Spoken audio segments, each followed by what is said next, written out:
So I was watching this video and this basically says that approval voting is really good and you should use it. And I agree. It is the best voting system. There is no other better alternative. I don't want to focus just on that. I want to focus on this comment, okay?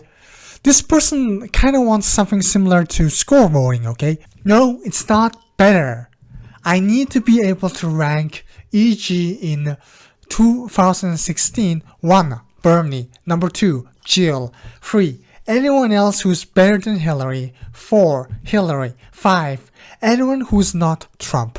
Approval voting doesn't help me as much in the above situation. I want to approve Bernie and Jill, but I also want to communicate that Hillary is less terrible than Trump because of the Supreme Court without approving her. Okay, this person is saying that I see what you mean. Score voting is similar but slightly more complex. Score voting will have you rate each candidate on a scale. The prompt might be something like, please choose one of, The center of election science liked slightly better than approval voting on the dimension of utility, but somewhat less on the dimension of simplicity. This narrow difference is why they have advocated for approval voting.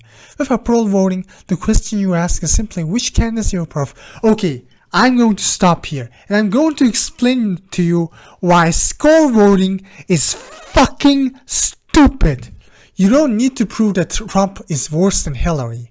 If you switch to a score system thinking that's better than approval voting, then it's game over for democracy. I mean, not really, but it's still pretty bad. Let me explain. Let's say you gave Bernie 5, Jill 4, Hillary 2, and Trump 0. Seems cool, right? Wrong. In fact, switch it and imagine from a MAGA voter's side. A MAGA voter will vote Trump 5 and everyone else 0. Do you see the problem? It gives a lot of fanatics, aka MAGA voters, insane power because they can just give 0 scores to everyone else while giving a 5 to Trump. Don't be paranoid. Trust in approval voting.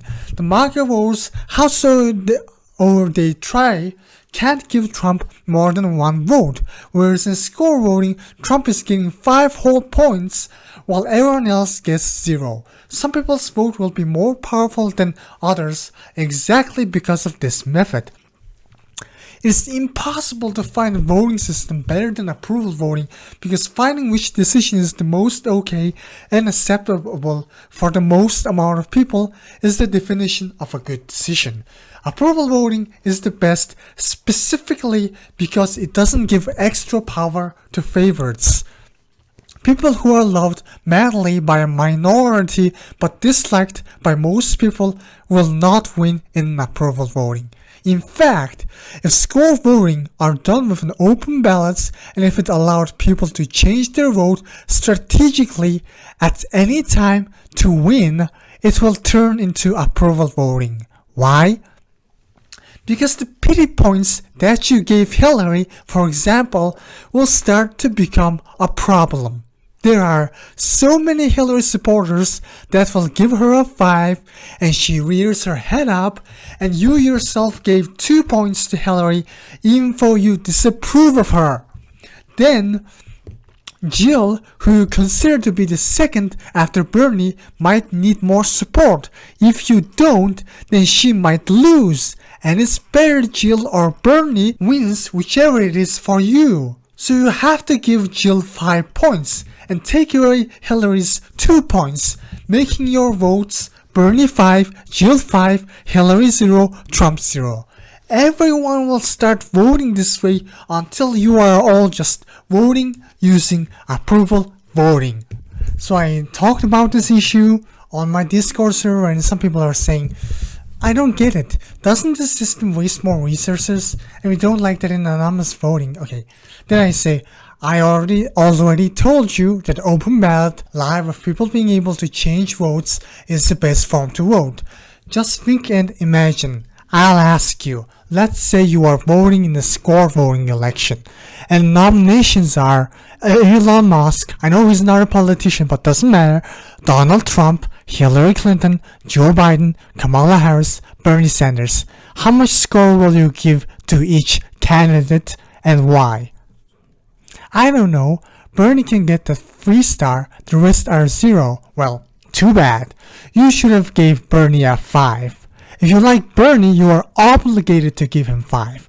Because if you actually learn what other voters are doing, you will see that they're giving a 5 to their liked candidates and 0 to whom they dislike. You are not giving extra 2 points to Bernie might cause Bernie to lose.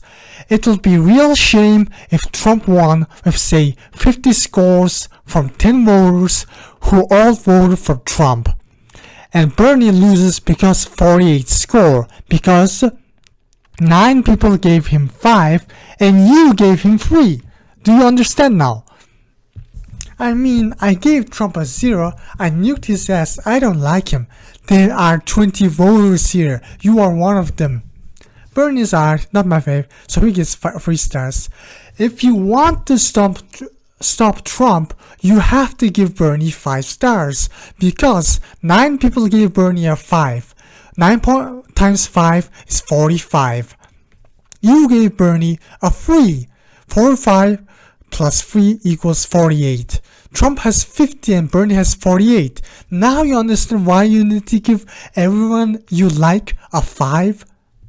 Why does Trump have like 11 voters in the analog and Bernie 10? There are 20 voters. 10 voted, 5 score for Trump. Everyone else 0. 9 voted, 5 score for Bernie Sanders. Everyone else 0. You voted Bernie Sanders 3, which is bad because that means Trump will win by 2 points. You have to give Bernie 5 if you want to stop Trump. I kneel. It's the perfect system except I cost a candidate the position because I liked him more than the others. No, you gave him a 3 when you should have given him 5.